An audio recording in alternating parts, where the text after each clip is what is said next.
Bien, bien. Estamos grabando.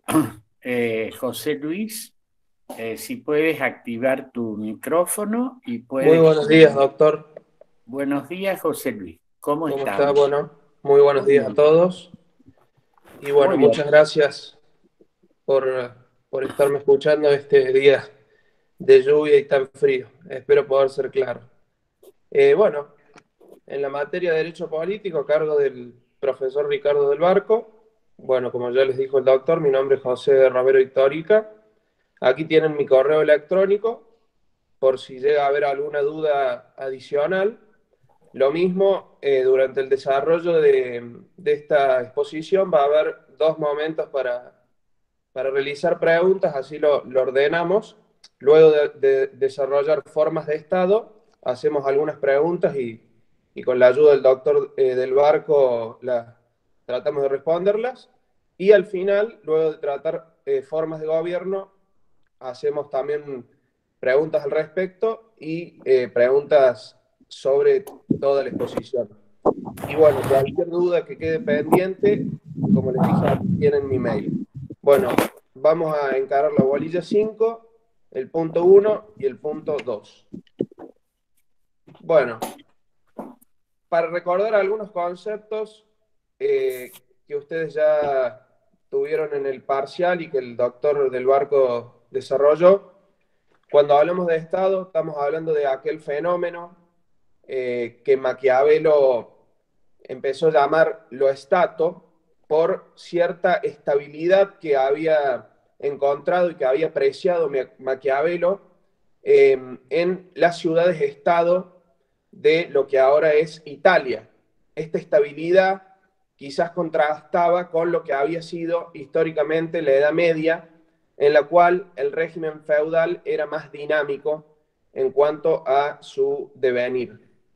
Bueno, entonces Maquiavelo nos dice en la primera página del Príncipe, todos los estados, todas las dominaciones que han ejercido y ejercen soberanía sobre los hombres, han sido y son repúblicas o principados.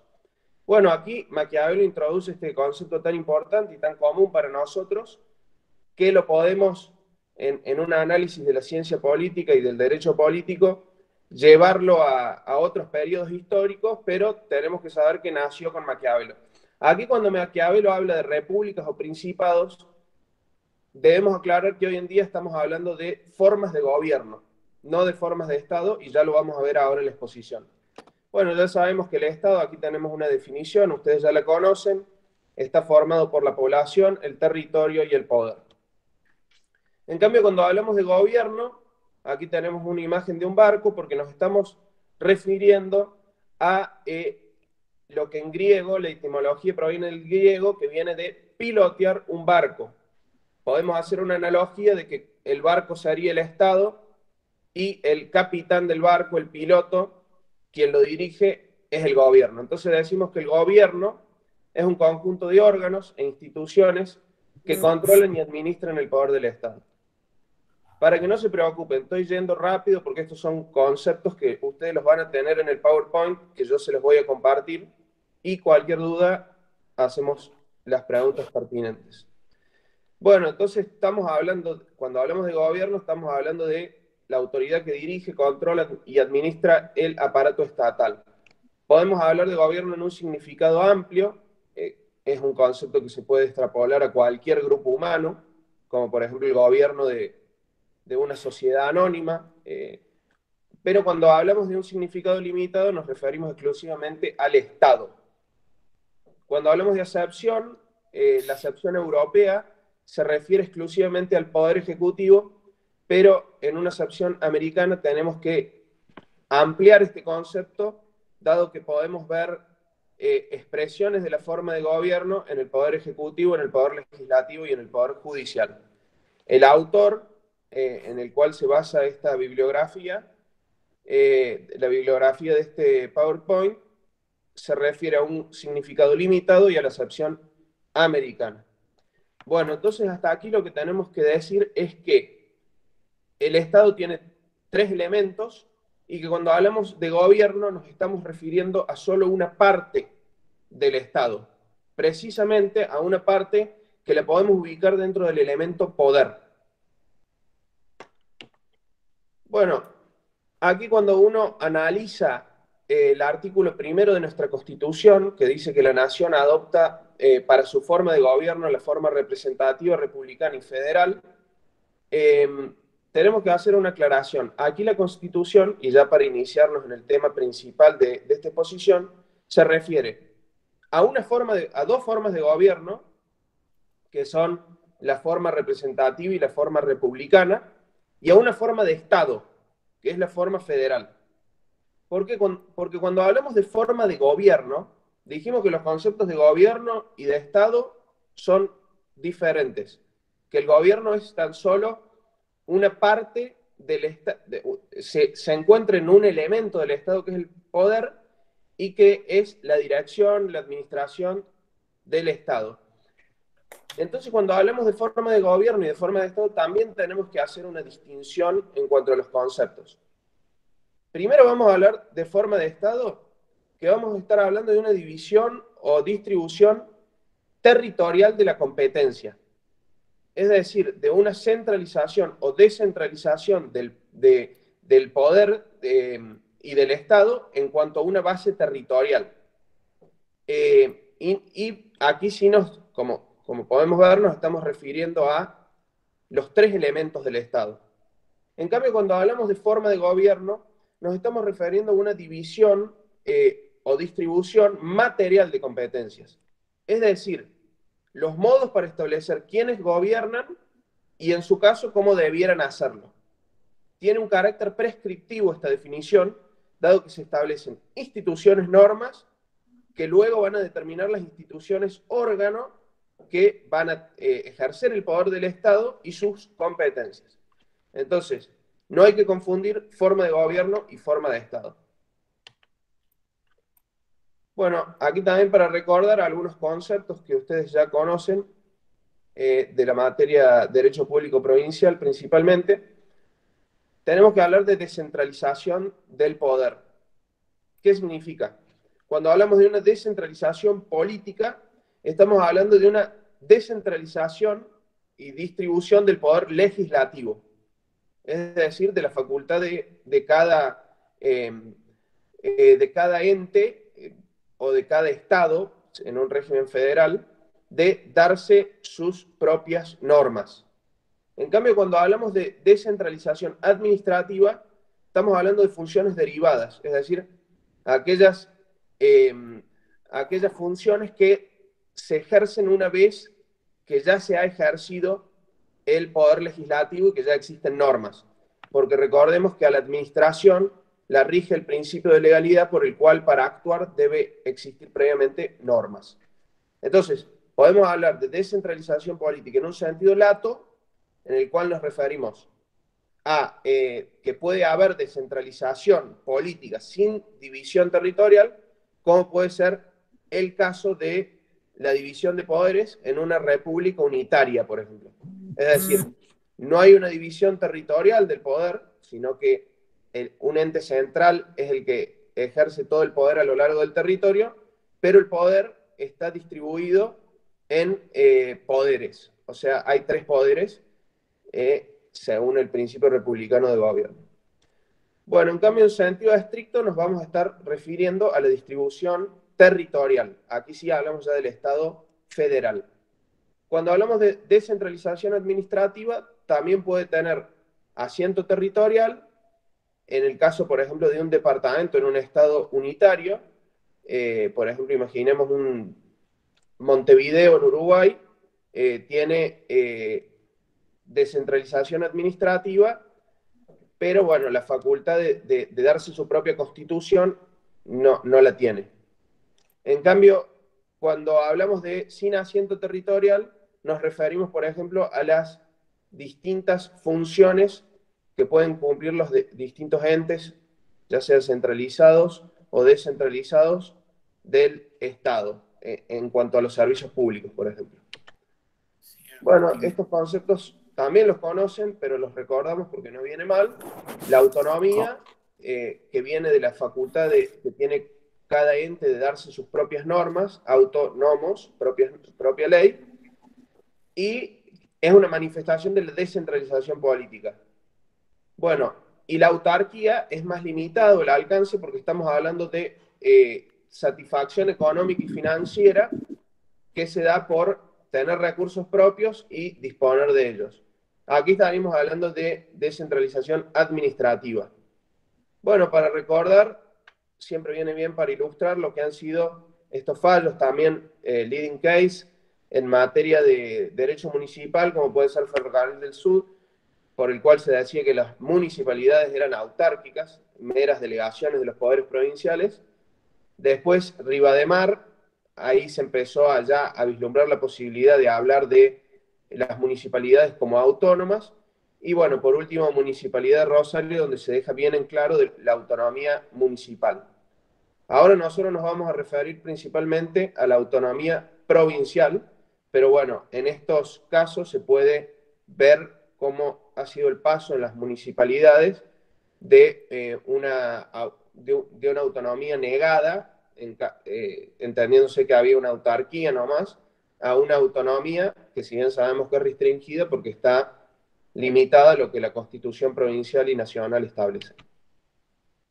Bueno, como manifestación de la autonomía, ya sabemos que el preámbulo nos habla que las provincias constituyen a la nación y bueno, también tenemos las normas que aseguran el régimen municipal, la cláusula federal y tenemos que, o sea, la nación la constituyen las provincias se reservan ciertas competencias para sí y le delegan otras a la nación. Y cada provincia dicta su constitución. Bueno, ayer tuvimos un fallo muy importante en, en el cual había una discusión muy interesante y que sienta un gran precedente futuro sobre la autonomía provincial. En este caso de la ciudad autónoma de Buenos Aires, que ya sabemos que tiene si bien no es una provincia, tiene un régimen particular que es muy similar al de las provincias y bueno, como su propio nombre lo dice, es autónoma. Así la Corte lo entendió en el fallo dictado ayer y se entendió básicamente que ni siquiera una situación sanitaria tan particular como la que está viviendo nuestro país puede invalidar las facultades de la Ciudad Autónoma de Buenos Aires en materia de educación y de salud como materias concurrentes, pero que principalmente tiene que llevar a cabo la Ciudad Autónoma de Buenos Aires o cualquier otra provincia. Bueno, ahora vamos a entrar directamente a formas de Estado. Dijimos que estamos hablando de división espacial, territorial de las competencias. Y que estamos hablando de descentralización con base territorial. Bueno, aquí tenemos especies del género sistema político federales, que son la confederación, el Estado federal y el Estado regional, en contraposición al Estado unitario. Vamos a comenzar con la confederación. Bueno, la confederación no podemos hablar propiamente de una forma de Estado, porque justamente la confederación no es un Estado, sino que es la unión permanente de Estados independientes que se basa en un pacto y que tiene un fin primordial que es la protección exterior frente a ciertos ataques y también la paz interior. También puede haber otros fines, pero los principales son estos. Y aquí no existen órganos permanentes a diferencia de otras formas de alianza. Es decir, se establecen ciertos órganos que, como vamos a ver, solo pueden actuar respecto de los estados confederados, pero hay órganos permanentes. Vamos a decir, las características son, no afecta la soberanía de los estados confederados, es decir, cada uno de los estados confederados sigue siendo soberano. No pierde su soberanía por ser parte de la confederación. ¿Cuál es su fin principal? Las relaciones internacionales. Dijimos estos fines de defensa exterior o ataque, en su caso, y también de la paz interior entre los estados. aquí tenemos que hacer una aclaración. A diferencia de en el Estado federal, en la Confederación, los órganos de la Confederación, que dijimos que había órganos permanentes, no tienen poder respecto de cada uno de los ciudadanos de los Estados confederados, sino respecto de los estados directamente, no de sus ciudadanos, sino respecto de los estados. Bueno, tenemos derecho a la nulificación, o sea, los estados confederados pueden oponerse y declarar nulas las decisiones de la confederación, del órgano de la confederación, y también un derecho a secesión, que es un rasgo fundamental de la confederación. Y también tenemos que aquí no hay una constitución, sino que hay un pacto de derecho internacional que realizan los estados confederados. Bueno, aquí tenemos algunos ejemplos históricos de Estado confederado, como pueden ser los Estados Confederados de América, la Confederación Germánica y la Confederación Alemana del Norte, y la Confederación Suiza, que no la tenemos que confundir con la actual Confederación Suiza, que tiene ese nombre, pero que en realidad es una federación. Bueno, como estos han sido ejemplos históricos, aquí tenemos un ejemplo actual, como puede ser la Comunidad de Estados Independientes, que surgió con la disolución de la Unión de Repúblicas Socialistas Soviéticas, y bueno, en cierta forma fue una forma que encontró Rusia para mantener cierto poder respecto de los estados que aquí podemos ver que forman la Comunidad de Estados Independientes. Aquí, si alguien quiere participar, le hago la pregunta si considera que la Unión Europea y el Mercosur pueden ser formas de confederaciones. Si alguien se anima a participar, y si no, seguimos.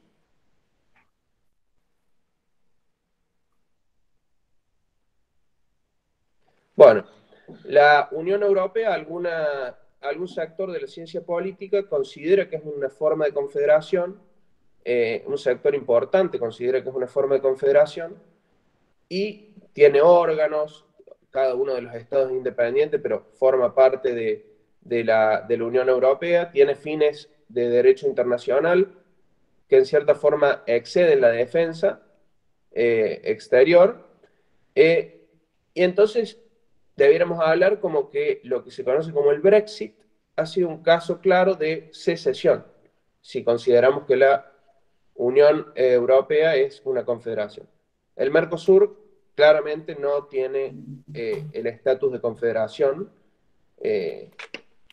y le faltaría mucho para tenerlo porque no cumple con los elementos de una confederación. Bueno, vamos a ir ahora a Estado federal. En contraposición a lo que es una confederación, aquí sí estamos hablando propiamente dicho de una forma de Estado. Y estamos hablando de un Estado que a su vez está constituido por otros Estados. Como ya dijimos, y como ya sabemos, la Argentina está constituida por sus provincias. Hablamos de cantones en Suiza, por ejemplo, pero en realidad lo que son estados autónomos. El ente central federal va a ser soberano. ¿Por qué? Porque la soberanía, como también ha desarrollado el profesor del Barco, se refiere más que nada a un concepto que tiene que ver con el derecho internacional y con lo exterior. Pero cada uno de los entes provinciales, cada una de las provincias es autónoma, porque se pueden dar su propia norma, porque pueden dictar su propia constitución. Bueno, decimos que el Estado federal, aquí, a diferencia del confederado, hay una constitución en vez de un simple pacto de derecho internacional que vincula a todos los Estados miembros.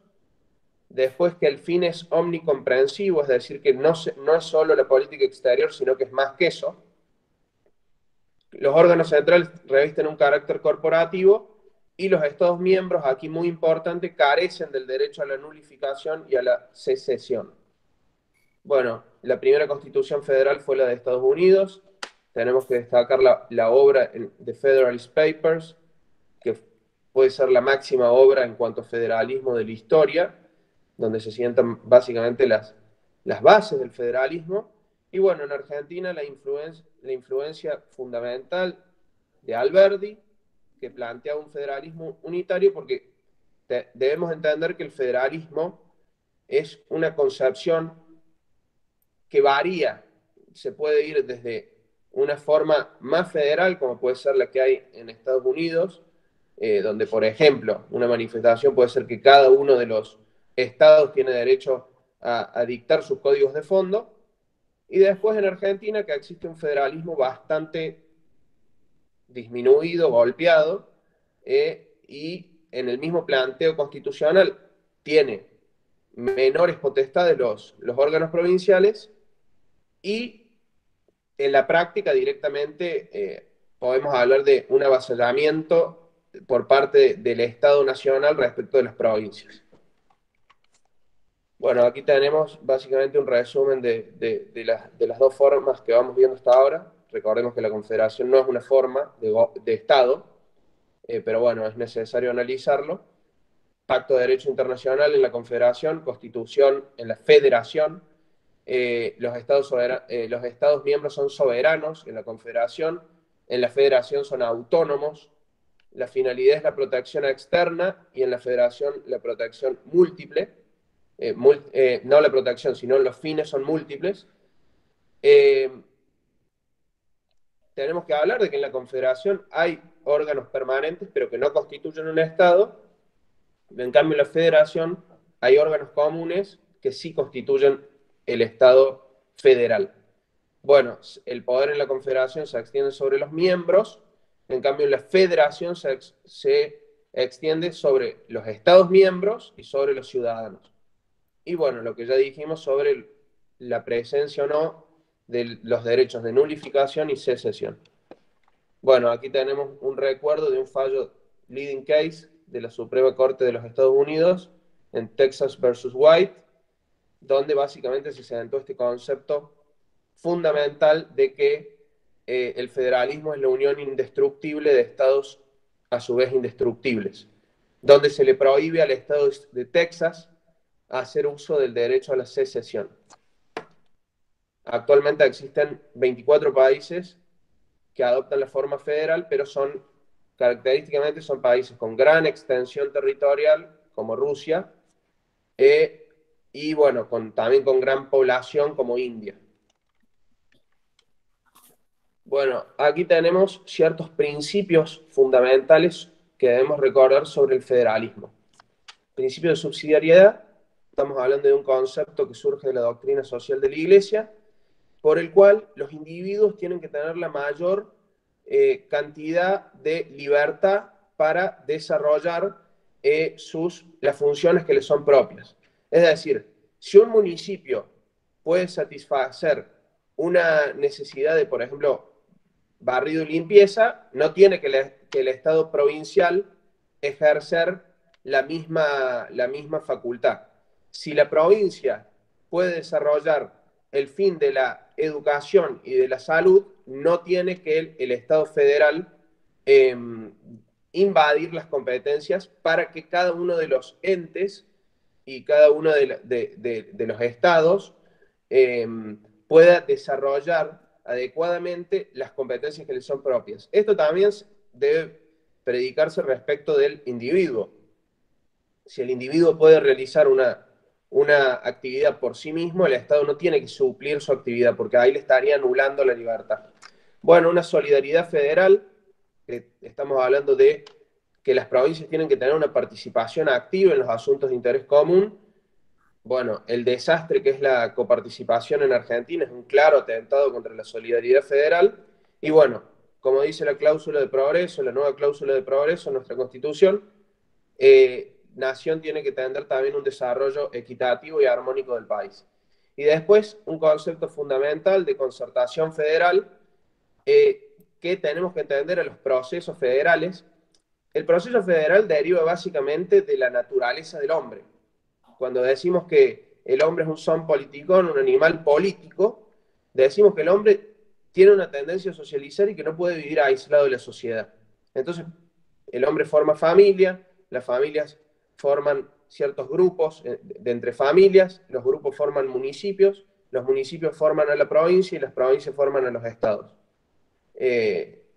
Entonces, concertación federal tiene que ser que las relaciones entre todos estos actores del federalismo no son estáticas, sino que están en un constante dinamismo que se tiene que caracterizar no por una confrontación o una negociación en la que las provincias le dicen a la nación, dame tal cosa y yo te doy tal otra, sino en una concertación, porque justamente el federalismo existe por un fin común.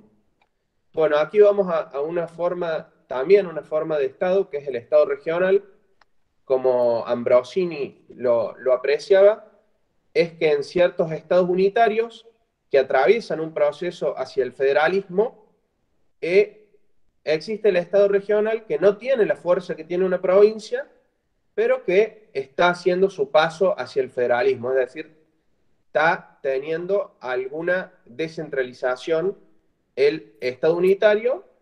Y bueno, es una forma, es uno de las especies del género del federalismo, pero con un menor poder que las provincias. Entonces, cuando decíamos que las provincias son autónomas, porque sancionaban sus constituciones, aquí el grado de autonomía de las regiones es menor, porque para sancionar un estatuto se necesita aprobación estatal. Bueno, hay menores competencias reservadas por los estados regionales, no existe un Senado federal, las regiones no intervienen en procesos de revisión constitucional y carecen de ejercicio de funciones judiciales. Aquí tenemos, por ejemplo, al País Vasco y a Cataluña como ejemplos al respecto. Y por último, en cuanto a formas de Estado, vamos a analizar el Estado unitario. Aquí tenemos un mapa que muestra cuáles son los países unitarios. Podemos ver a Chile, a Uruguay, y bueno. Tenemos que decir que aquí, a diferencia de la descentralización política que podíamos encontrar en el federalismo, aquí lo que nos enfrentamos es frente a una centralización política. La competencia legislativa está reservada a los órganos centrales. Puede haber autoridades locales, como habíamos dicho, por ejemplo, en Montevideo puede haber una autoridad local, pero la competencia legislativa que pueda haber es muy limitada, o sea, o nula en otros casos. No ejercen la descentralización que va a haber, se va a caracterizar por ser esta descentralización administrativa de la que hablamos, y no tanto, y no legislativa. Aun cuando pudiera haber alguna especie de norma, no es una norma con el alcance que pudiera haber en el federalismo. Bueno, entonces el poder central monopoliza todo este poder legislativo y las autoridades locales que existen van a ser meras delegaciones administrativas, que pueden ser electas por sufragio de los habitantes de esa localidad, pero existe una sola constitución con un solo poder ejecutivo, un solo poder legislativo que dicta un solo ordenamiento jurídico y un solo poder judicial que aplique el mismo. Es decir, no va a haber ejercicio de facultades legislativas por las delegaciones administrativas que puedan existir en este Estado unitario. Bueno, aquí tenemos algunos ejemplos: Argelia, Perú, Suecia, Camerún, Uruguay, Israel, etc. Bueno, aquí, si el que quiera realizar alguna pregunta sobre formas de Estado, siéntase libre de realizarlas y espero haber sido claro hasta ahora.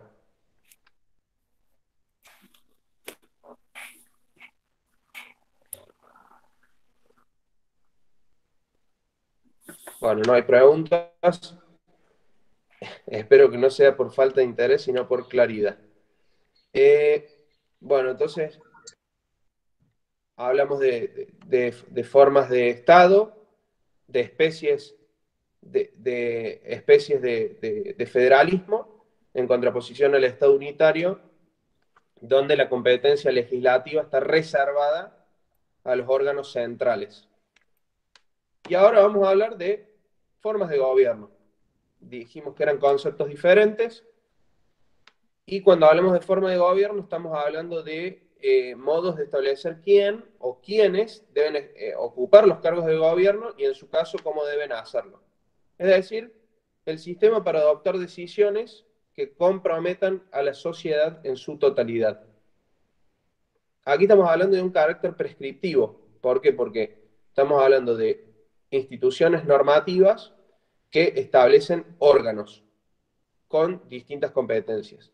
Lo tenemos que distinguir del concepto de régimen político, que es más amplio, porque contiene a su vez caracteres extrajurídicos, y bueno, es un concepto más amplio es un concepto descriptivo, por eso incluye también los elementos extrajurídicos.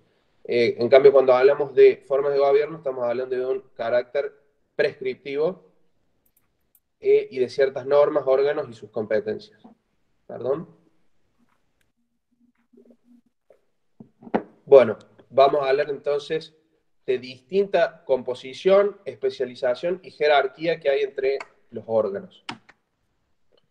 Bueno, para esto es preciso realizar un análisis histórico. A esto quédense tranquilos porque también lo van a tener aquí en el PowerPoint. Y bueno, decir que a lo largo de la historia, los grandes filósofos y filósofos políticos tuvieron una gran preocupación por las distintas formas de gobierno. Y cuando analizaban las formas de gobierno, estaban analizando básicamente dos cuestiones: clasificarlas y decir cuál era la mejor forma de gobierno. Es decir, había una labor teórica del mundo del ser, es decir, lo que realmente había, lo que realmente existía, y después una determinación, una búsqueda por determinar cuál era la mejor forma de gobierno, que incluía un juicio de valor. Entonces, vamos a hablar ahora de la antigüedad y la Edad Media. Bueno, la primera clasificación la encontramos en Heródoto, que básicamente utiliza un criterio de número de gobernantes. Aquí tenemos que destacar que ya desde el comienzo hay un criterio de número de gobernantes, por el cual él entendía que si había un solo gobernante, estaba hablando de una monarquía; si había pocos, estábamos hablando de una oligarquía; y cuando gobernaban todos, estábamos hablando de una isonomia, que es un concepto previo a la democracia,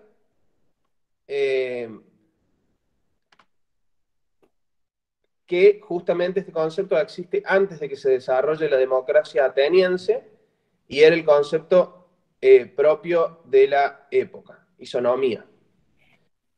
Aunque no hay una conclusión clara de la mejor forma de gobierno, prácticamente se José podría... Luis, se te ha ¿Sí? apagado tu micrófono. Ah.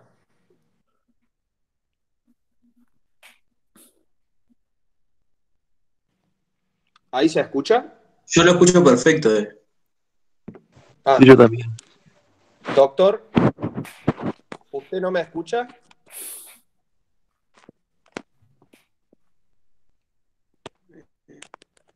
Me parece que el doctor del barco... Creo que el problema es del profe, porque yo escucho perfecto, Sí. y acá mis compañeros están poniendo en el chat que también. Ah, bueno. A ver, le voy a mandar entonces un mensaje al doctor.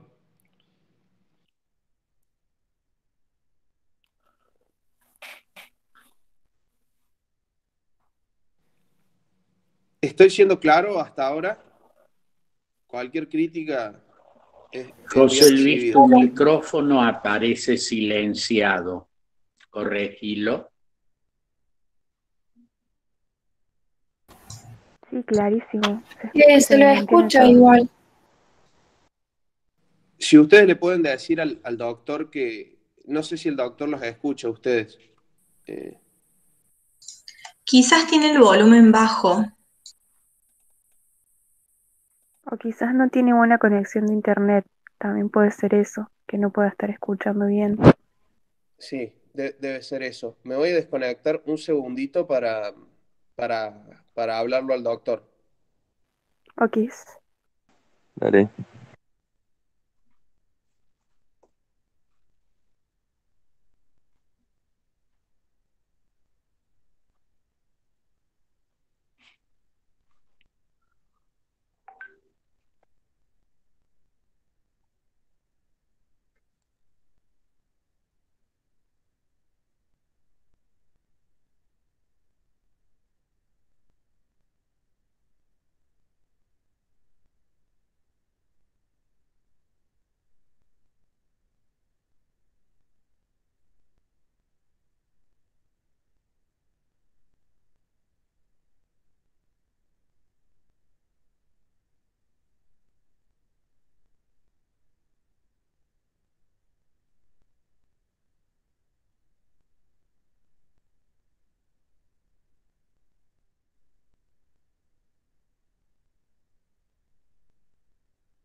Ah, no, ahí era mío el problema, no había prendido el micrófono. Disculpa. ¿Ahí me escuchan? Sí, ahí sí. Sí, sí. Sí. Bueno, perdón por estos desperfectos técnicos. Bueno, entonces decíamos, para volver a la exposición, que la primera clasificación la encontrábamos en la antigua Grecia, en Heródoto, en 9 libros de la historia, y que se utiliza un criterio de número de gobernantes, en el cual el gobierno de uno era la monarquía, de pocos la oligarquía, y el gobierno de todos era la isonomía, que era un concepto previo a la democracia ateniense, pero básicamente sería lo que después era la democracia.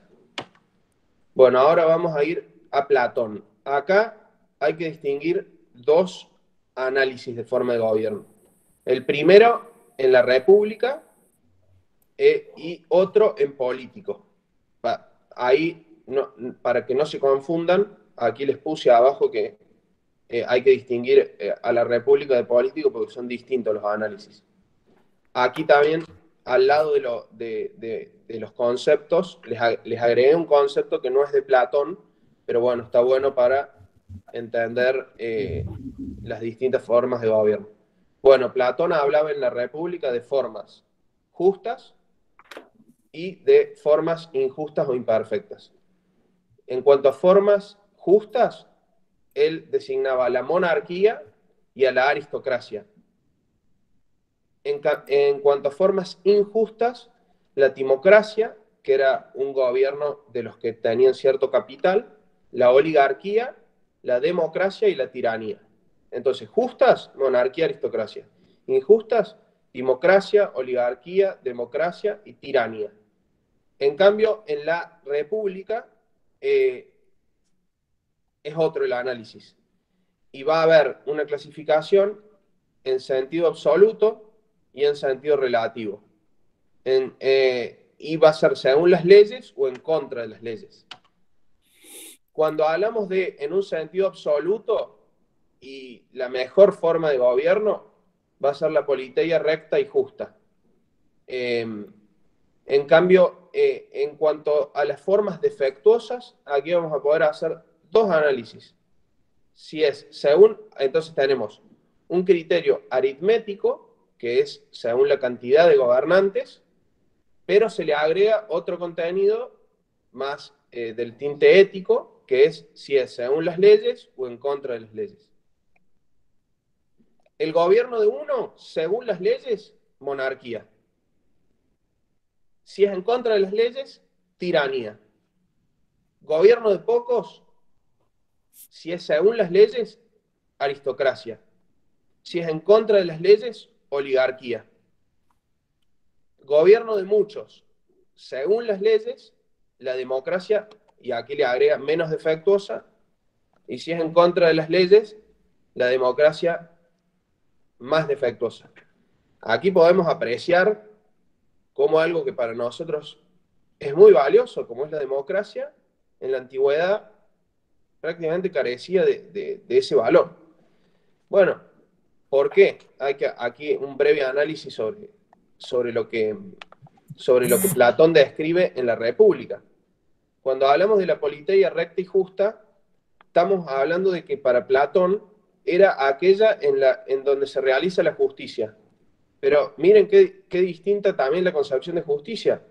Porque nosotros, por ejemplo, podemos decir que hoy en día la justicia se relaciona con la equidad y con la libertad y que bueno, cada uno tiene que tener las posibilidades yendo a una definición de realizar sus sueños. Por ejemplo, la posibilidad de estudiar en la educación pública podríamos considerar que es una realización de la equidad y de la justicia. Pero miren cómo para Platón la concepción era totalmente diferente.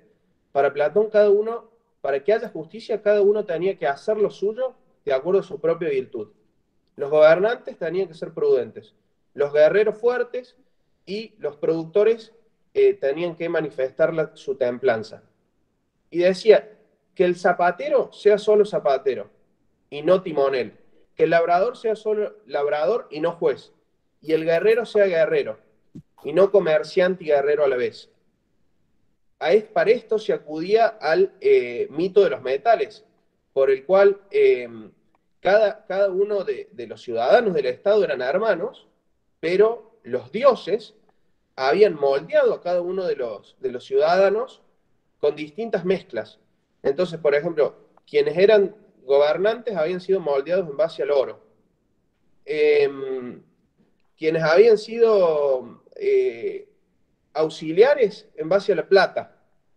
Y quienes eran campesinos y demás artesanos en base al hierro y el bronce. Y quien desafía este orden establecido, es decir, supongamos que alguien nació como productor, pero quiere ser gobernante. Quien desafía este orden establecido, la pena de muerte. Porque en la concepción de Platón estaba siendo injusto, porque no estaba realizando lo que era propio según su propia naturaleza y su propia virtud. Una concepción muy diferente a la que tenemos hoy en día. Bueno, ahora vamos a Aristóteles. Adopta un criterio bicéfalo. ¿Por qué? Porque es teleológico por una parte, donde hay un juicio ético, y formal porque hay aritmético. Es decir, en base al número de gobernantes y en base a un juicio ético, va a decir, si quien gobierna no hace en favor del bien común, vamos a hablar de una forma pura / justa. Si quien lo hace en beneficio del gobernante, vamos a hablar de una forma impura o injusta. Aquí estamos hablando de este criterio es relativista y surge de la política. De política. Entonces vamos a hablar, si la finalidad del gobierno es el bien común, va a ser pura, si es el beneficio del gobernante, impura. Cuando combinamos estos dos ejes de análisis, vamos a decir, gobierno de uno, bien común, monarquía. Gobierno de uno, en beneficio del gobernante, tiranía. Gobierno de pocos, por el bien común, aristocracia. Gobierno de pocos, en beneficio del gobernante, oligarquía. Gobierno de muchos, en el bien común, la politeia. Y gobierno de muchos, en beneficio del gobernante, la democracia o demagogia.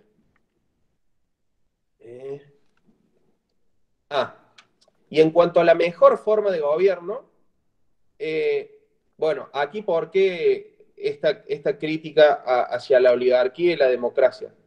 Porque entendía Aristóteles que, aquí miren también como una distinción tan grande en los conceptos de hoy en día, que en la oligarquía era el gobierno en favor de los ricos y que la democracia era el gobierno que beneficiaba a los pobres. O sea, estas degeneraciones de las formas puras para Aristóteles y esta corrupción de las formas puras se daban por estas razones. En cuanto a la mejor forma de gobierno, aquí hay un criterio relativista. ¿Por qué? Porque Aristóteles no se atreve a dar una mejor forma de gobierno en el sentido absoluto, sino que dice hay que tener en cuenta el pueblo del que se trate, pero por el general de los casos es preferible la forma mixta, ni oligarquía ni democracia, en la cual hay un predominio de la clase media.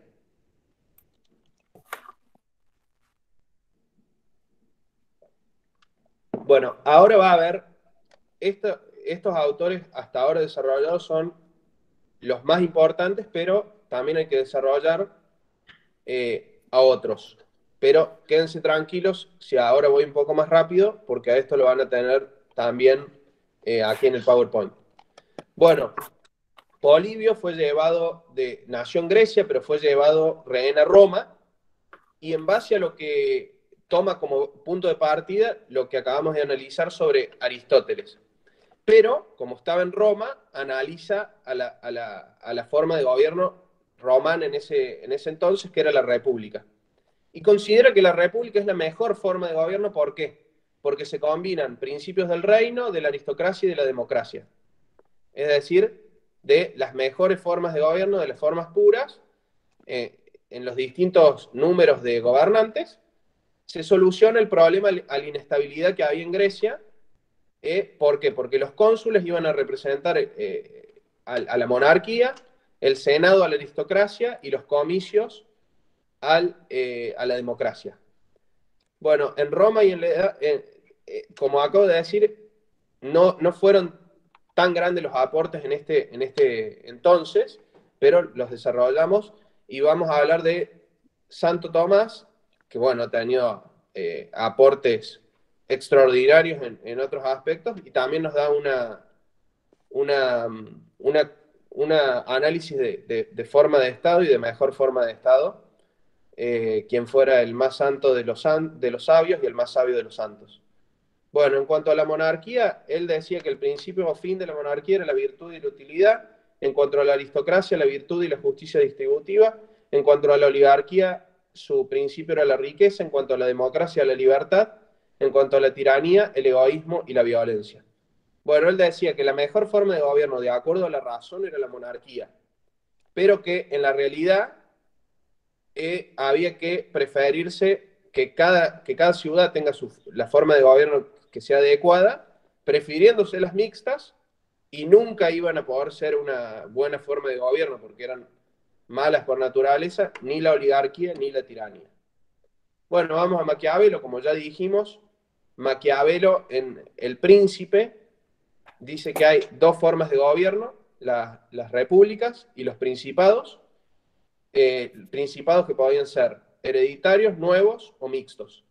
Y en discursos dice que la mejor forma es la forma mixta. ¿Y por qué? Porque coexisten la monarquía, la aristocracia y la democracia. Y porque hay control recíproco entre estas tres formas. Bodin, en los 6 libros de la República, bueno, ustedes ya lo han analizado, lógicamente la mejor forma de gobierno es la monarquía hereditaria. Y Montesquieu, en El espíritu de las leyes, toma dos criterios de análisis, según la naturaleza y según el principio que vitaliza la forma de gobierno. Monarquía, gobierno de uno, mediante leyes, acción de cuerpos intermedios, y su principio es el honor. El despotismo, gobierno de uno solo, sin leyes, a su voluntad y capricho. Su principio es el temor. La república se caracteriza por la ausencia de rey. Puede ser una república democracia donde gobierna todo el pueblo por medio de la asamblea de ciudadanos y su principio es la virtud, o una república aristocracia donde gobierna parte del pueblo, el gobierno permanece en un pequeño número y su virtud es la moderación. Bueno, y no surge directamente, pero claramente que al exponer la división de los poderes, desarrolla que la mejor forma de gobierno es la república. Rousseau en el contrato social analiza en base a lo que para él son formas de gobierno legítimas, que son aquellas que se basan en el principio de soberanía popular. Y para él son la democracia, la aristocracia y la monarquía. Y se distingue por quién ejerce el poder ejecutivo. Thomas Paine, en Los Derechos del Hombre, hace una manifestación como mejor forma de gobierno al sistema representativo. Bueno, y en los autores modernos y contemporáneos, principalmente contemporáneos que desarrollan la teoría general del Estado,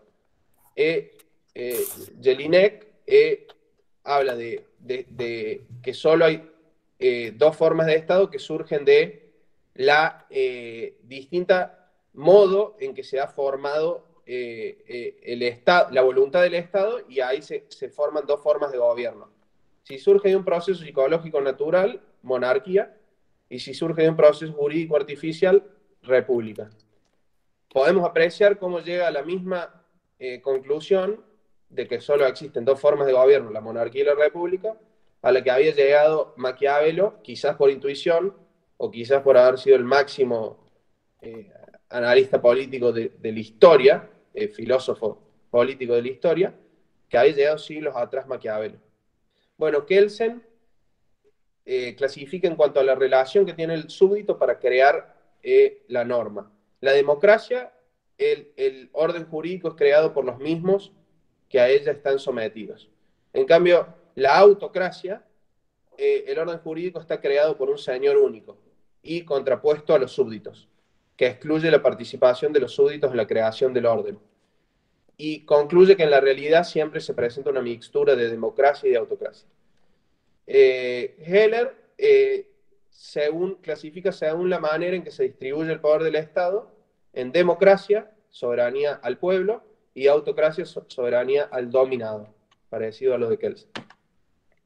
Bueno, aquí también, si quieren hacer alguna pregunta antes de que pasemos a este último tema de la exposición.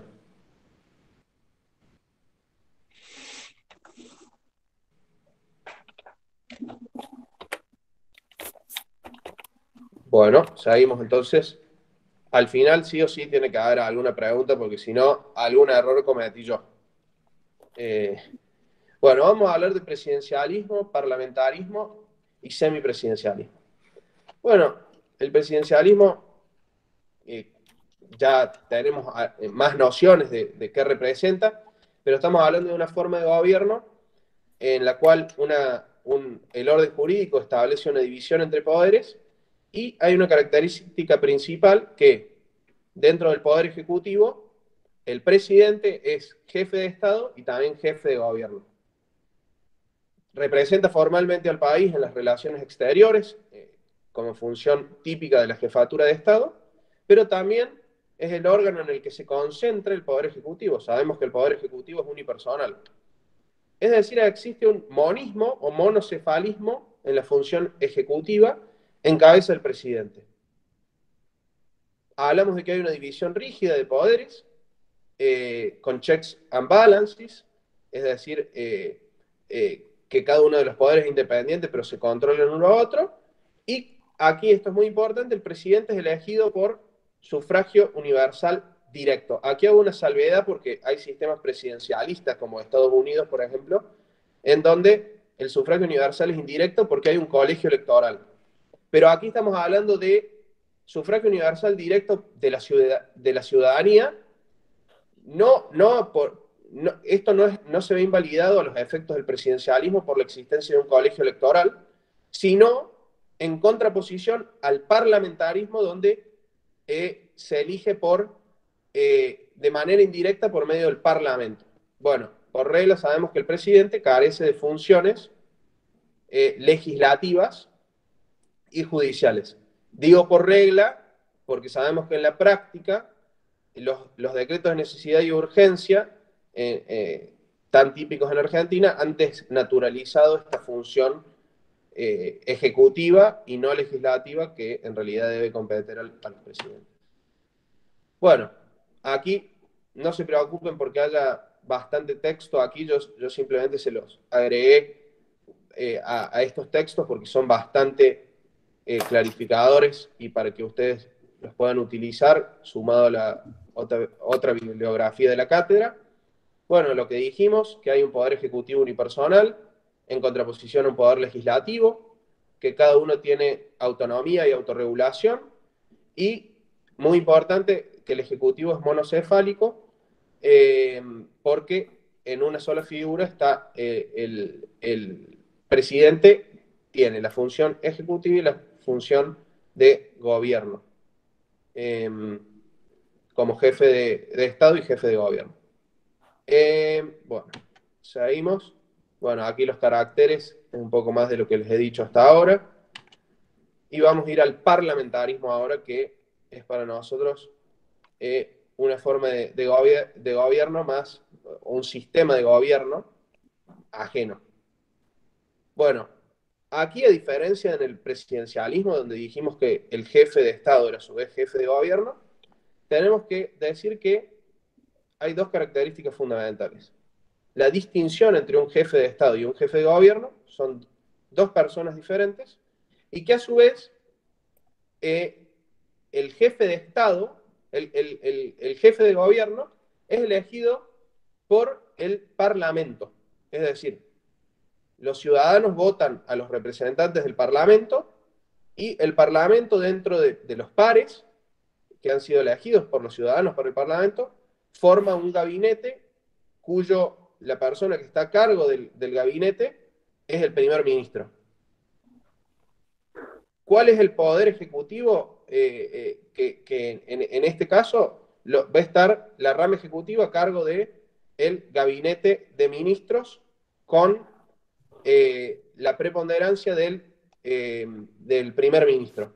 Pero a su vez, aquí como es dual el ejercicio de que existe tanto un jefe de gobierno como un jefe de Estado, podemos encontrar que hay, dependiendo de si es una monarquía parlamentaria o una república parlamentaria, la función de jefe de Estado puede estar en manos de un monarca o en manos de un presidente o canciller, dependiendo de el nombre que reciben los distintos sistemas. Bueno, surgió la forma parlamentaria de gobierno en el Reino Unido, en lo que fue el conflicto entre el rey Carlos I del Reino Unido y que llevó a un conflicto que hizo que se cree la forma de gobierno de la monarquía parlamentaria, y en ese caso el monarca permanece como jefe de Estado. Aquí, estas fotos que les agregué aquí, tan buenas para distinguir cada una de las funciones. Arriba vemos el Palacio de Buckingham, que es donde reside la jefa de Estado, la reina Isabel del Reino Unido, y la podemos en contraposición a lo que es 10 Downing Street, que es donde reside el primer ministro. Es decir, aquí arriba la jefa de Estado, abajo la jefa de gobierno, pero a su vez tenemos el Parlamento. El Parlamento elige al jefe de gobierno y el Parlamento a su vez está dividido en la Cámara de los Comunes y en la Cámara de los Lores. Ya ahora, cuando desarrolle esta parte, vamos a entender más esta división. Entonces, el Poder Ejecutivo, decimos que está dividido entre un jefe de Estado. Si es una monarquía parlamentaria, va a ser el monarca. Si es una república parlamentaria, va a ser el presidente. Y un jefe de gobierno, que puede ser el primer ministro, el presidente o el canciller. Distintas terminologías se utilizan. Y va a haber también un poder legislativo, el Parlamento, y también un poder judicial, claro. Por lo general, el jefe de Estado tiene una función simbólica. La reina tiene una función, en Inglaterra, si bien es la cabeza del Estado y todas las leyes se sancionan en su nombre por el Parlamento, tiene una función más bien simbólica, que es protocolar, pero que también garantiza la unidad del Estado. Esto se pudo apreciar después del franquismo, la figura del rey Juan Carlos de España se entendía en ese momento que era como una garantía de la continuidad del Estado después de las heridas que habían quedado en la Guerra Civil Española. Bueno,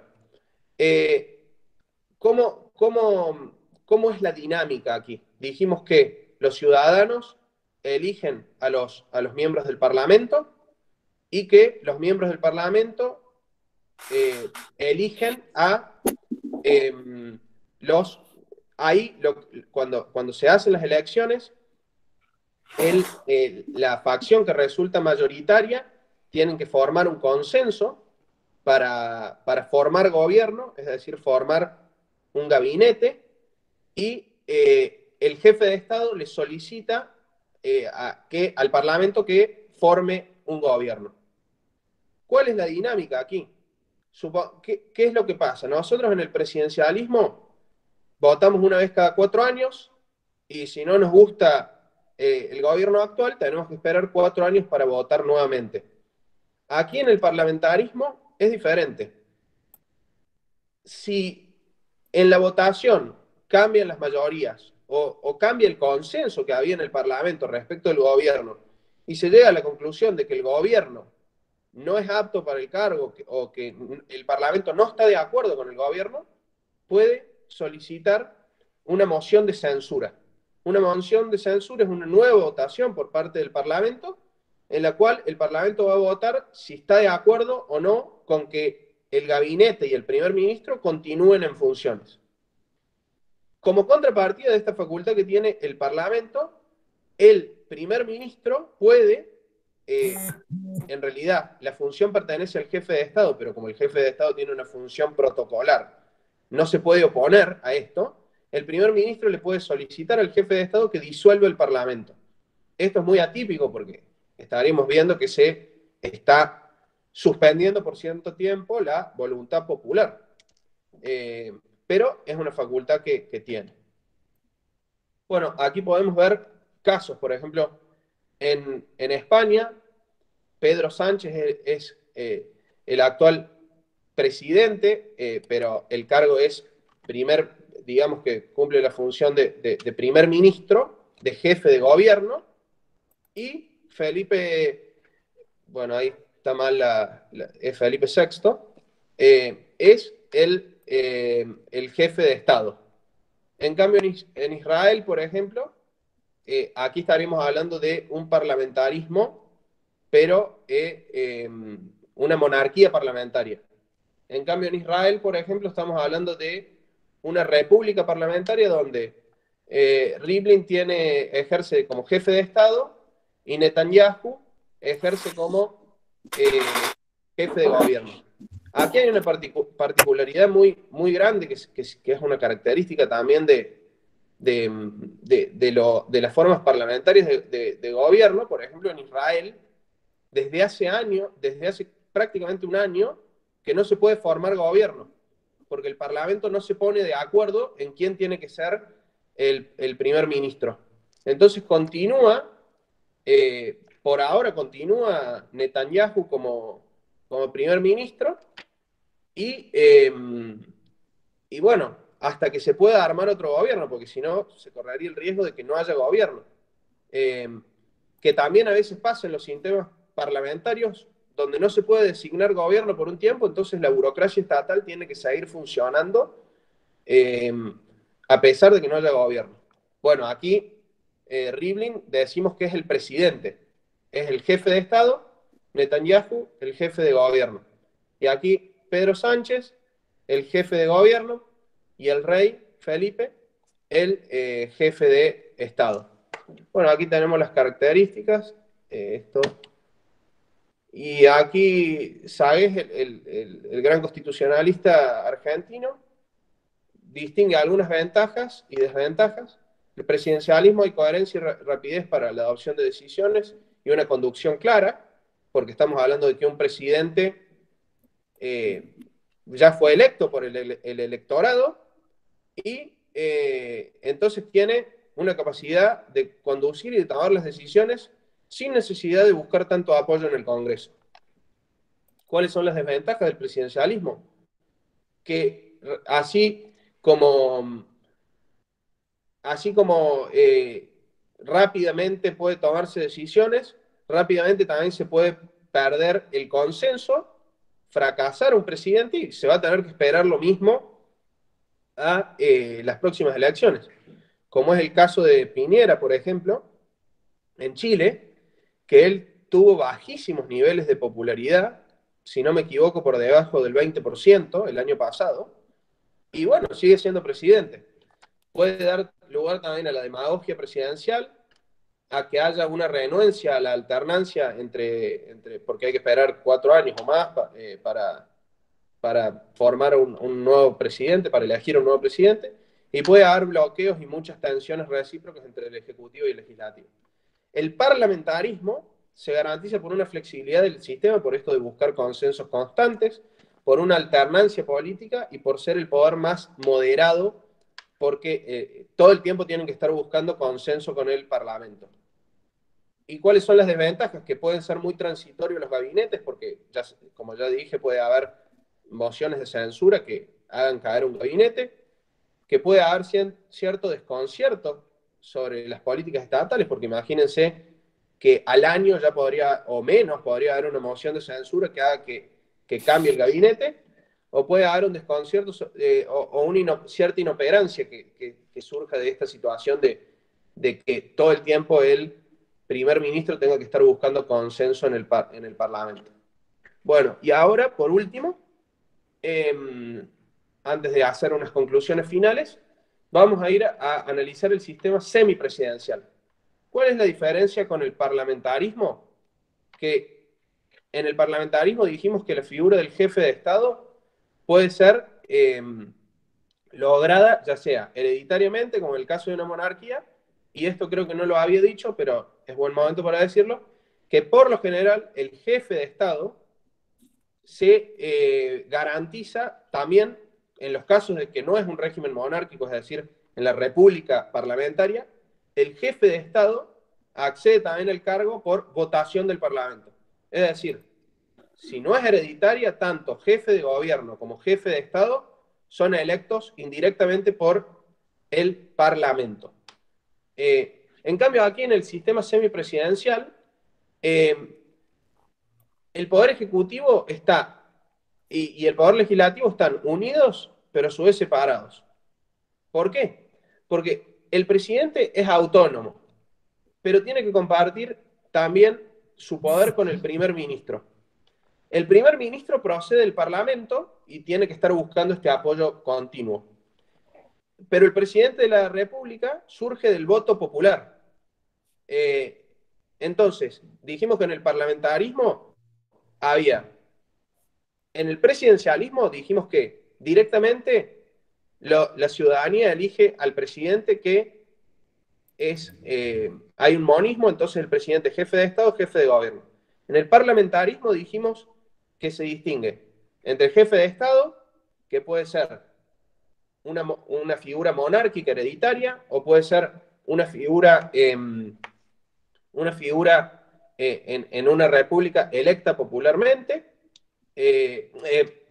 pero de una forma indirecta, por medio del Parlamento. En cambio, aquí, en el semipresidencial, decimos que presidente y primer ministro son funciones diferentes, pero que el presidente de la República surge del voto popular directo, en cambio el jefe de gobierno es designado por el Parlamento. Es decir, estamos frente a una mixtura. Bueno, ¿cuáles son las características? Bueno, ya lo dijimos, jefe de Estado es electo por voto popular, el jefe de gobierno es electo por el Parlamento. Y bueno, aquí tenemos algunos casos, por ejemplo, en Francia, Emmanuel Macron es el presidente de la República, y tenemos acá también el caso de Rusia, que Vladimir Putin ha ocupado ambos cargos, ya sea como primer ministro o como presidente. Y ahí tenemos a sus pares que ejercen como primeros ministros. Bueno, aquí tenemos un pequeño mapa en el que podemos ver algunas formas de gobierno, presidencialismo pleno. Por ejemplo, aquí tenemos la mayoría de los países de América Latina, Estados Unidos. En cambio, tenemos, por ejemplo, semipresidencialismo en amarillo, Rusia, por ejemplo, que ya lo señalamos, acá Francia. Tenemos en naranja los parlamentarismos, como dijimos, nació del Reino Unido, entonces los que han sido colonias o actuales miembros del Commonwealth tienen este régimen, y bueno, después tenemos otros regímenes de gobierno, los partidos únicos, entre otros. Bueno, ahora vamos a analizar, esto es a simples fines de dar unos ejemplos de particularismos en formas de gobierno. Tenemos el Vaticano, donde el Papa es, a su vez, jefe de Estado y jefe de gobierno de la Ciudad del Vaticano, y que a su vez es una monarquía absoluta, pero que es, se elige por el Colegio de los Cardenales. Entonces decimos que es absoluta, pero a su vez se elige por medio de un colegio, o sea, por elección indirecta de los cardenales. El Principado de Andorra tiene una forma de Estado y de gobierno rarísima, porque es un coprincipado. Hay dos príncipes, que el príncipe de Andorra, es decir, los dos jefes de Estado son el presidente de Francia, Macron en este caso, y un obispo español. Y el jefe de gobierno es ya sí el presidente de Andorra. Muy raro. Y otro caso muy particular que tenemos es el caso del Líbano. ¿Por qué? Porque para garantizar la paz en el Líbano, se establece una democracia parlamentaria, pero en un marco confesionalista. ¿Qué significa esto? Que para garantizar la paz social, los cargos tienen que ser, se distingue entre el presidente, el primer ministro tiene que ser un musulmán suní, el presidente tiene que ser un cristiano maronita, y el jefe del parlamento, el portavoz de la Cámara, debe ser un musulmán chií. O sea, en el Líbano hay una forma de democracia parlamentaria, pero que cada uno de los cargos, más allá del partido político al que pertenezcan, tienen que ser parte de las religiones mayoritarias del Líbano. Bueno, ahora vamos a ver rápidamente, voy a dejar de compartir esto y vamos les voy a mostrar aquí rápidamente unos videos para que veamos cómo funciona Ahora lo que vamos a ver es un cierre del Parlamento británico. Aquí vamos a poder ver lo que son estas tensiones entre el parlamentarismo.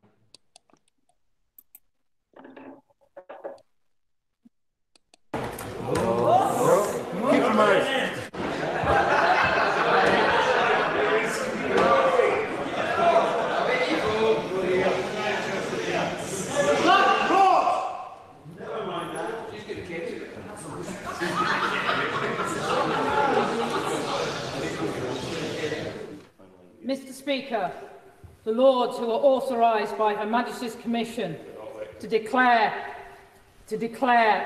her royal assent to acts passed by both houses and to also declare the prorogation of Parliament, desire the presence of this honourable House. Really? No.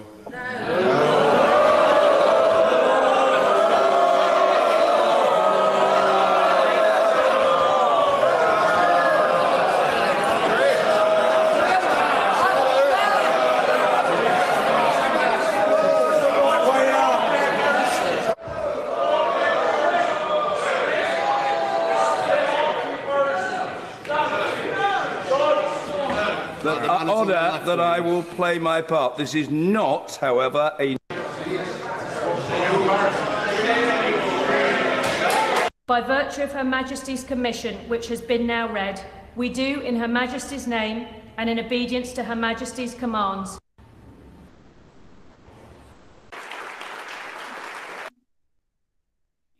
Bueno, aquí, ¿qué fue esto tan extraño que presenciamos? Son cuando el Brexit se estaba por llevar a cabo en el Reino Unido, el Parlamento no le quería prestar consentimiento al primer ministro para llevar adelante el Brexit. Entonces el jefe de Estado ya había fracasado un gobierno, y el nuevo jefe de gobierno, Boris Johnson, le solicitó a la reina del Reino Unido que disuelva el Parlamento. Es decir, que cierre temporalmente el Parlamento para que él pueda ejecutar el Brexit sin permiso, sin tener que contar con el consentimiento del Parlamento.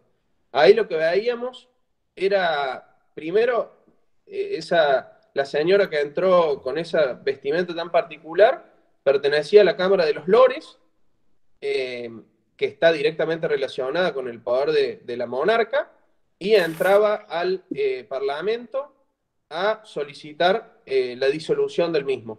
Y bueno, ahí podíamos ver toda esa tensión que existió en ese momento entre las distintas, el Parlamento, el monarca y el primer ministro. Y un último video, y ya con esto terminamos, de una moción de censura, que fue la moción de censura a Mariano Rajoy, en la que fue electo luego Pedro Sánchez en España. El resultado de la votación ha sido el siguiente. Sí. Mariano Rajoy Brey. No. María Soraya Sáenz de Santa María. El resultado de la votación ha sido el siguiente. Votos emitidos 350. Votos a favor de la moción de censura 180. Votos en contra 169. Abstenciones 1. Al haber alcanzado el voto favorable de la mayoría absoluta de la Cámara, queda aprobada la moción de censura, lo que, de conformidad con el artículo 178 del reglamento, se pondrá en conocimiento de Su Majestad el Rey y del presidente del Gobierno. De acuerdo con el citado precepto, el candidato incluido en aquella se considera investido de la confianza de la Cámara, a los efectos previstos en el artículo 99 de la Constitución. Don Pedro Sánchez Pérez Castejón. Muchas gracias, señorías. Muchas gracias, señor presidente. Muchas gracias.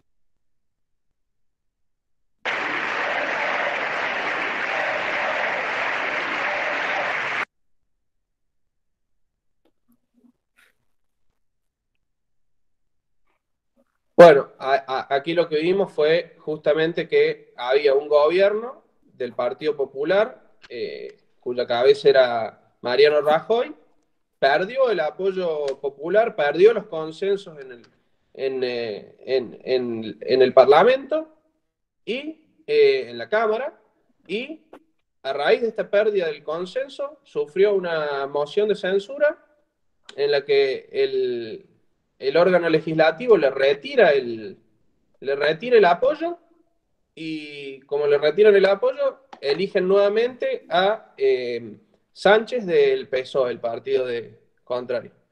Les muestro uno más, porque está interesante para ver esta dinámica rarísima del Parlamento, sobre todo el Parlamento británico.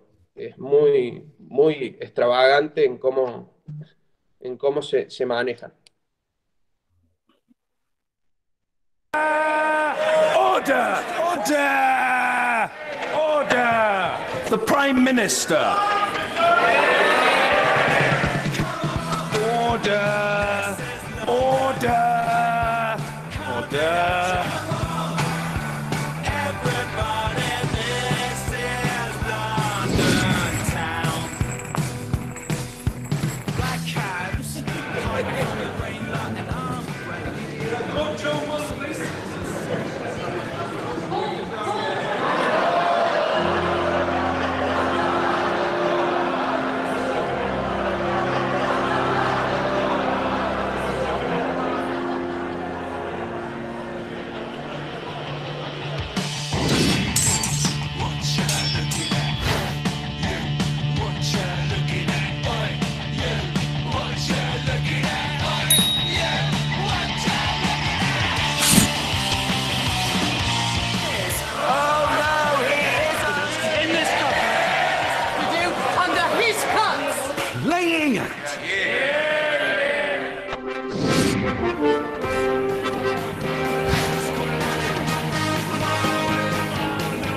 Bueno, ahí ese video rarísimo después había algo sobre que utilizan cuero de vaca para envolver el texto de las leyes y de que tienen un problema enorme de pestes y de ratas en el Parlamento por ser tan antiguo el edificio. Bueno, ahora quedo a disposición de cualquier pregunta y bueno, les pido disculpas si me extendí mucho.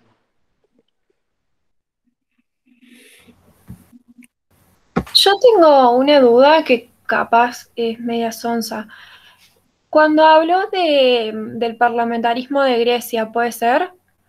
Que dijo que todavía no se decidían para elegir un gobierno, un jefe de Estado. ¿Qué pasa si el que está actualmente fallece? O sea, ¿cómo procede en ese caso? Claro, lo que pasó fue en Israel, que Perdón, ahí en Israel.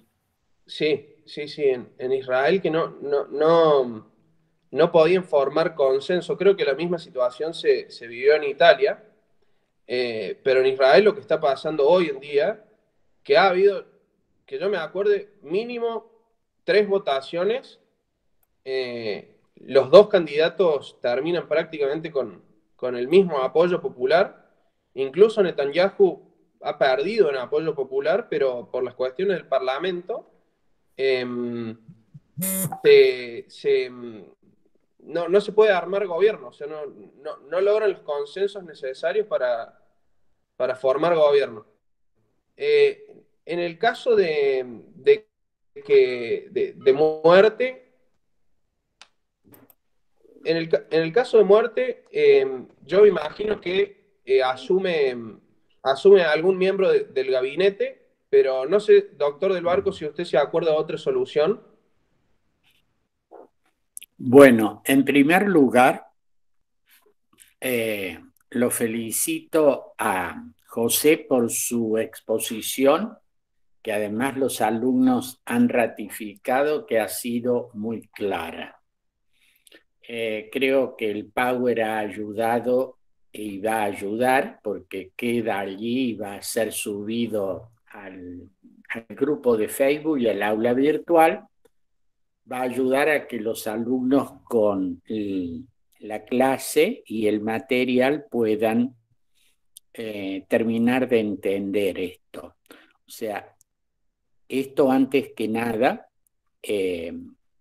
y si no se me ocurre ninguna observación en particular, interesante los videos finales que ilustran lo particular de algunas formas parlamentarias, como en el caso de Gran Bretaña. 2 pequeñas observaciones. Sobre el caso de Israel, y aquí tal vez la memoria me traicione, hace algún tiempo se introdujo algo novedoso en cuanto a un sistema parlamentario. Como bien dijo el adscripto, siempre el Parlamento, el jefe de gobierno, surge de una decisión del Parlamento. Pero en el caso de Israel, el jefe de gobierno surge de una elección directa, con lo cual hay una combinación algo extraña. Hasta allí llega mi conocimiento y posiblemente prometo actualizar la respuesta y la pondremos allí en el grupo. Por eso no me quedaba muy claro esa, diríamos, falta de acuerdo para designar el gobierno. Eso lo pongo entre paréntesis. A la pregunta de la alumna, cuando quien está a cargo de la jefatura de Estado de Estado en un sistema parlamentario fallece, pues se procede a la elección de un nuevo jefe de Estado, de un nuevo presidente. Normalmente lo elige el Parlamento. En algunos casos puede haber una elección popular para la elección del jefe de Estado. En cuanto al jefe de gobierno, todos los sistemas parlamentarios establecen una forma de interinato, es decir, de gobierno en funciones. Cuando el primer ministro pierde la confianza, hasta que se constituye el nuevo Parlamento, si es que hay elección, o la nueva elección del primer ministro, el que estaba queda en funciones, con funciones reducidas, pero que permiten, eso sí lo ha aclarado bien José, permite la continuidad de todas las tareas fundamentales en el ejercicio del gobierno. La última observación de ese inicial video muy curioso, muy interesante, yo la verdad que no lo había visto, en eso del cierre del Parlamento, en realidad una cosa es la disolución, que es cuando se vuelve a llamar a elecciones generales, y esa otra fórmula que se utilizó, que en realidad era una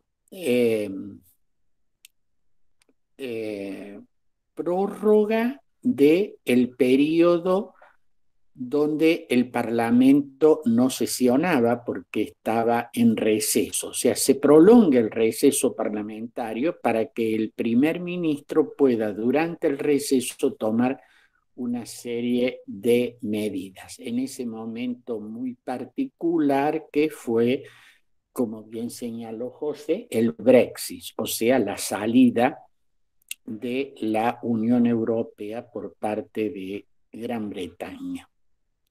Y la última aclaración que deseaba hacer, porque los sistemas parlamentarios son a su vez, tienen a su vez diferencias entre sí. Por ejemplo, para evitar esa inestabilidad que puede caracterizar a la forma parlamentaria de gobierno, algunos sistemas, el alemán es típico en esto, ponen la llamada moción de censura constructiva, es decir, el Parlamento puede hacer caer el gobierno por falta de confianza, pero al mismo tiempo y en el mismo momento tiene que ofrecer al Parlamento un nuevo gobierno, o sea, que cuente con la mayoría. De esa manera se bloquean situaciones que conducen a la alta inestabilidad. El sistema italiano es mucho más inestable en ese sentido que el sistema alemán. Bueno, para nosotros sigue siendo curiosa la forma parlamentaria porque estamos acostumbrados a nuestro sistema que es el presidencialista. Bueno, muy bien, no sé, los alumnos podrán preguntar si hay alguna aclaración más que quieran pedirle a José.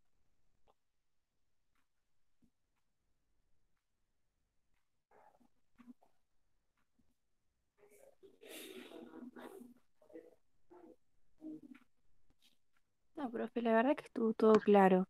En mi caso yo tenía dudas a veces y justo después él las aclaraba, así que estaba buenísimo.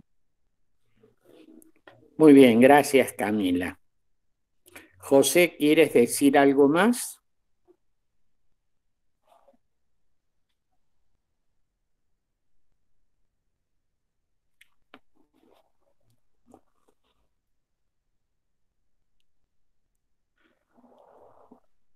Bueno, muy bien. Vamos a concluir la clase de hoy y les aviso que mañana van a estar ya en el aula virtual las notas de los parciales, del primer parcial. Muchas gracias y nos despedimos. Sí, les voy a pedir que una vez que se despidan los alumnos, los miembros de la cátedra se queden un minuto para una muy breve reunión. Perfecto, profe, muchas gracias. Muchas gracias. Gracias, profe. Chao, profe, muchas gracias.